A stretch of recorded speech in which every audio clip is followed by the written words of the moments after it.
Hello friends, welcome to GK insights. Friends, ఈ రోజు ఒక స్పెషల్ రియల్ టైమ్ టాపిక్ తో మీ ముందుకు వచ్చానండి. ఈ టాపిక్ ను పూర్తిగా చూడండి, మీ ఒపీనియన్ కూడా మన కామెంట్స్ లో పెట్టండి. ఫ్రెండ్స్, విషయానికి వస్తే మనందరం కూడా ఏ పని చేసినా కూడా అభివృద్ధి, ఆనందం, ఆరోగ్యం కోసమే చేస్తుంటాం. మన కోసం ప్లస్ మన వారి కోసం చేస్తాం. కరెక్ట్. ఈ చేసే పనుల్లో ఇన్వెస్ట్మెంట్ కోసం ఎక్కువగా ఇంపార్టెంట్ ఇస్తుంటాం. రైట్. ఈ ఇన్వెస్ట్మెంట్స్ ద్వారా మంచి రిటర్న్స్ సాధించి తద్వారా మన అవసరాలు తీర్చుకొని తర్వాత దాన్ని బాగా వృద్ధి చేసి మన నెక్స్ట్ జనరేషన్ కి ఇవ్వాలని చెప్పేసి ఆలోచనలు చేస్తూ ఉంటాం. కరెక్ట్. ఇన్వెస్ట్మెంట్స్ కోసం అంటే ఫిక్స్డ్ డిపాజిట్లని, సేవింగ్ స్కీమ్స్ అని, లేదా తెలిసిన వారికి ఇంట్రెస్ట్ ఇవ్వటం, గోల్డ్ లో పెట్టుబడి పెట్టడం, సిల్వర్ ని కొనటం, అగ్రికల్చర్ ల్యాండ్స్, ప్లాట్స్, ఫ్లాట్స్, ఇలా డైరెక్ట్ గా షేర్లు కొనటం, మ్యూచువల్ ఫండ్స్ లాంటివి, ఇప్పుడు కొత్తగా బిట్ కాయిన్ ఇలాంటివి కూడా వస్తున్నాయి కదా. ఇలాంటి వాటిని ఎంచుకుని ఇన్వెస్ట్మెంట్ చేసి మంచి రిటర్న్స్ కోసం ఎదురు చూస్తూ ఉంటాం. ఇక్కడ వరకు అభివృద్ధి, ఆనందం కోసం ఇన్వెస్ట్మెంట్స్ ఓకే, కానీ అభివృద్ధితో కూడిన ఆనందకరమైన ఆరోగ్యం కోసం మాత్రం, అంటే ఆరోగ్యం విషయంలో మాత్రం కొంచెం తడబడుతూ ఉంటాం. పెట్టుబడుల మీద రిటర్న్స్ కోసం ఎక్కువ ఆలోచిస్తాం,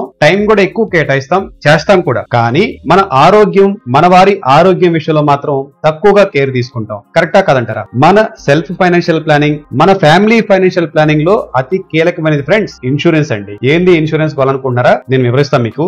బైక్ కొంటే మన పోలీసు వాళ్ళు క్యాచ్ చేస్తారని చెప్పేసి కంపల్సరీగా ఇన్సూరెన్స్ తీసుకుంటాం, లేదా బాధ్యతాయుతంగా కూడా మనం ఇన్సూరెన్స్ తీసుకుంటాం. అదే మొబైల్ కొంటే చాలు, మొబైల్ స్క్రీన్ గార్డ్ వేయించిందాక నిద్రపోం, మొబైల్ కి పోర్చి లేకుండా అసలు వాడేమో వాడం, ఇలాంటివన్నీ చేస్తుంటాం. అంటే సేఫ్టీ కోసం. కారు కొన్నా అంతే, ఇన్సూరెన్స్ ప్రీమియం పే చేస్తాం మర్చిపోకుండా. కానీ life insurance and health insurance విషయంలో మాత్రం స్లోగా, డల్ గా ఆలోచిస్తూ ఉంటాం. కరెక్ట్. మనం కొంచెం ప్రాక్టికల్ గా ఆలోచిస్తే ఫ్రెండ్స్, ఇన్సూరెన్స్ చేయటం కూడా ఒక మంచి ఇన్వెస్ట్మెంట్ లాంటిదే. ఎగ్జాంపుల్ గా చెప్తా. 1 లక్ష రూపాయలు మ్యూచువల్ ఫండ్స్ లో కానీ, షేర్స్ లో కానీ, గోల్డ్ లో కానీ ఇన్వెస్ట్మెంట్ చేసి మనం 1 to 3 years లాంగ్ టర్మ్ కోసం, మీడియం టర్మ్ కోసం ఉంటాం కదా. అంటే ఒక 3 years అనుకున్నాం. ఈ 3 years లో మనం పెట్టిన పెట్టుబడి డబుల్ అయితే మనకి యావరేజ్ న సంవత్సరానికి 33% యావరేజ్ వస్తుంది. రైట్. అంటే 3 years లో డబుల్ అయితే కనుక బై మిస్టేక్ మనం ఇన్సూరెన్స్ తీసుకోకుండా, అనుకోకుండా, రకరకాల కారణాల చేత మనం హాస్పిటల్లో చేరి 1 లక్ష రూపాయలు ఖర్చు అయితే ఆ 1 lakh ను మన సొంత పాకెట్ నుండి పే చేయాలి. కాదంటారా? ఉంటారా? అదే మనం ఇన్సూరెన్స్ కనుక తీసుకుని ఉండుంటే, అంటే జస్ట్ మనం ఇప్పుడున్న పరిస్థితుల్లో ఒక యావరేజ్ ఏజ్ ని చూసుకుంటే కనుక సంవత్సరానికి 10,000 రూపాయలు, 15,000 రూపాయలు పే చేయటం వలన మనకి 1 to 3 lakhs కవరేజ్ వస్తుంది. అంటే యావరేజ్ న సంవత్సరానికి 10,000 రూపాయలు ప్రీమియం పే చేసినట్టే మనకి 3 లక్షల రూపాయలు కవరేజ్ వస్తే సంవత్సరానికి 10,000 చొప్పున 10 సంవత్సరాలకి మనం 1 లక్ష రూపాయలు పే చేస్తాం. ఈ 10 years లో ఎప్పుడు ఏమి జరిగినా మనకి 3 lakhs మనకి వైఫై లాగా కవరేజ్ రెడీగా ఉంటుంది. అదే ఏదైనా హెల్త్ ఇష్యూ వస్తే, ఇన్సూరెన్స్ లేకపోతే ఏం చేయాలి? మనం సంపాదించిందని కట్టాలి, లేదా మన దగ్గర లేకపోతే అప్పు తీసుకునే కట్టాలి, లేదా మనం సంపాదించుకుంది అమ్ముకునైనా సరే కట్టాల్సిందే కదా బిల్లు, హాస్పిటల్ బిల్లు. అదే ఇన్సూరెన్స్ చేయటం అనే ఇన్వెస్ట్మెంట్ కనుక మనం చేస్తే మన సంపాదన డిస్టర్బ్ అవ్వదు, మనం ఎవరిని ఇబ్బంది పెట్టాల్సిన అవసరం ఉండదు, ఎలాంటి విపత్తునైనా సరే మనం దాటుకోవచ్చు. నేను ఈ మధ్య మన క్లోజ్ సర్కిల్ లో జరిగిన ఒక విషయాన్ని మీతో షేర్ చేసుకుంటానండి. ఒక అబ్బాయి ఉన్నారండి, కొత్తగా జాబ్ లో జాయిన్ అయ్యారు. అరౌండ్ అక్టోబర్, నవంబర్ 2024 లో జాయిన్ అయ్యారండి. అమ్మాయి 25,000 రూపాయలు, అబ్బాయి అయితే 30,000 రూపాయలు సంపాదిస్తున్నారండి. సేమ్ కంపెనీలో జాయిన్ అయ్యారు. మనోడికి అమ్మాయికి నచ్చిందండి. అది ఇది ఏదో తెప్పలు పడి ఒక రోజు ఆ అమ్మాయికి మనోడు 143 చెప్పేశాడు. మనోడు చెప్పే తీరుకి అమ్మాయి కూడా కాస్త ఏమి మాట్లాడకుండా ఏదో రకంగా తలూపేసింది. ఇక్కడ ఇద్దరు కూడా కష్టపడి చదువుకొని జాబ్ సంపాదించుకున్నారు. ఇద్దరికి కూడా అండి పర్సనల్ అసెట్స్ అంటూ ఏమీ లేవు, ఆల్మోస్ట్ ఆల్ జీరో. ఇద్దరు తల్లిదండ్రులు వ్యవసాయం, ఆ పని ఈ పని చేసుకుంటున్నారండి. సొంత ఇల్లు కూడా లేదండి, ఎటువంటి ఆస్తుపాస్తులు కూడా ఏమీ లేవు. బట్ పిల్లల్ని మాత్రం వీళ్ళు చాలా హార్డ్ వర్క్ చేసి బాగా చదివించారండి. సో వీళ్ళకున్న దానిలో వీళ్ళ గ్రామీణ ప్రాంతం నుంచి వచ్చిన ఉండటం వల్ల కాస్త ప్రతి విషయం మీద కూడా అవగాహన కొంచెం తక్కువ ఉందండి. అందులోనూ 24-20 సంవత్సరాలు అనమాట. వీరు కొత్తగా స్టార్ట్అప్ కంపెనీలో జాయిన్ అవడంతో 1 year కంపల్సరీగా వీళ్ళు ట్రైనింగ్ పీరియడ్ లో ఉండడం వల్ల కంపెనీ నుండి శాలరీ తప్ప, అది కూడా స్టైఫండ్ లాంటి శాలరీ తప్ప ఇన్సూరెన్స్ గానీ ఇతర బెనిఫిట్లు ఇంకా యాడ్ అవ్వలేదు. ఇద్దరు ఆఫీస్ అవగానే ఈవినింగ్ కాసేపు కూర్చొని ఈ 143 స్టోరీ సాగిపోతుంది. ఆల్మోస్ట్ మనోడు ప్రతిరోజు 60 రూపీస్ తో ఒక డైరీ మిల్క్ చాక్లెట్ కొంటాడంట. ప్రతిరోజు మార్నింగ్ పికప్, ఈవినింగ్ డ్రాప్ చేస్తున్నాడు ఈ అమ్మాయి. ఈ 143 లెవెల్ నుండి మ్యారేజ్ ప్రపోజల్ లెవెల్స్ కి అప్డేట్ అవుతున్నారు, మాట్లాడుకుంటున్నారు. ఒక రోజు మన అబ్బాయి ఇద్దరు ఆఫీస్ లో ఉండగా, ఇక్కడ పేరు చెప్పడానికి కుదరదు, అందుకని ఒక ప్రముఖ ఇన్సూరెన్స్ కంపెనీ నుండి ఒక హెల్త్ ఇన్సూరెన్స్ ఏజెంట్ వచ్చాయండి. అందరిని అడిగినట్లే వీరిని కూడా హెల్త్ ఇన్సూరెన్స్ అడిగాడట. బట్ మనోడు తర్వాత చేద్దాం అన్నాడు, లైట్ గా తీసుకున్నాడు.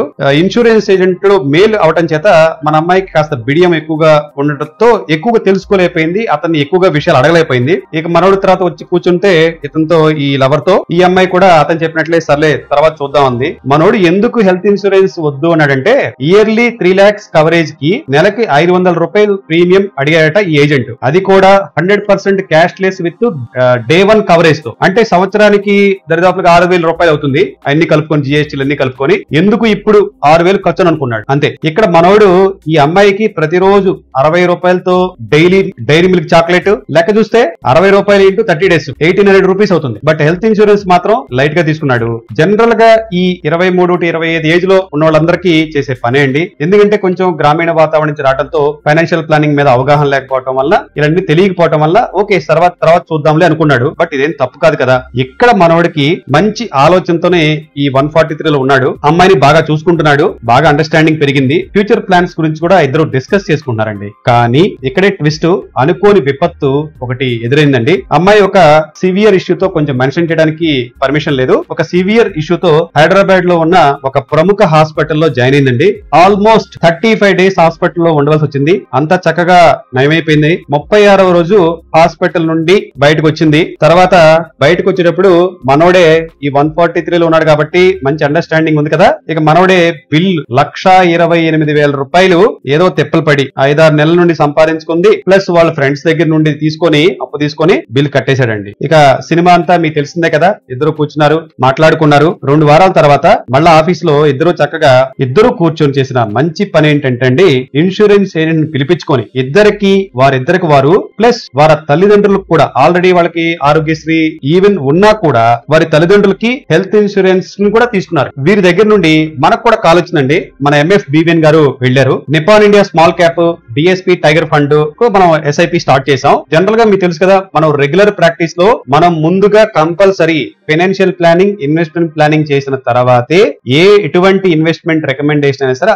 చేస్తాం. ఈ విషయాలన్నీ మనం ఫైనాన్షియల్ ప్లానింగ్ ద్వారా తెలుసుకొని వారి పర్మిషన్ తో మన యూత్ కి, యంగ్స్టర్స్ కి, ముఖ్యంగా 143 పీపుల్ కి బాగా యూజ్ అవుతుంది అనే ఉద్దేశంతో మన ప్లాట్ఫామ్ ద్వారా మీకు తెలియజేస్తున్నానండి. ఈ విషయానంతా కూడా గుర్తుపెట్టుకోండి. ఇద్దరు వ్యక్తుల మధ్య ఆహ్లాదకర వాతావరణం ఉండాలి అంటే దానికి కొంత సమయం, డబ్బు, మర్యాద, ఆరోగ్యం, నాలెడ్జ్ అనే ఈ 5 అంశాలు ఉండాలి. ఈ సమయం, డబ్బు, మర్యాద, ఆరోగ్యం, నాలెడ్జ్ ఈ 5 లేకపోతే అక్కడ ఎటువంటి బంధమైనా సరే బలహీనంగా ఉంటుంది. గుర్తుపెట్టుకోండి. మనలో చాలా మంది అండి ఒకరికొకరు డబ్బు సాయం చేసుకుంటూ ఉంటాం రకరకాల అవసరాల కోసం. షార్ట్ టర్మ్ అని, మీడియం టర్మ్ అని, లాంగ్ టర్మ్ అని, రైట్? ఇలా డబ్బు సాయం చేసుకున్న వారిలో 96% రిలేషన్స్ అతి దారుణంగా బ్రేక్ అయిపోతున్నాయి. మీరు చెక్ చేసుకోండి. కారణం ఒకటే, ప్రాపర్ ఫైనాన్షియల్ ప్లానింగ్ లేకపోవటం, ఇన్వెస్ట్మెంట్ ప్లానింగ్ లేకుండా ఇన్వెస్ట్మెంట్ చేయటం, ట్రేడింగ్ అసలు చెప్పడానికే అవకాశం లేదండి. చేసుకోకపోవటం వల్ల మాత్రమే ఇలా బ్రేక్ అయిపోతుంది. మీరు ఫైనాన్షియల్ ప్లానింగ్ చేసుకోండి, పాటించండి, ఆచరించండి.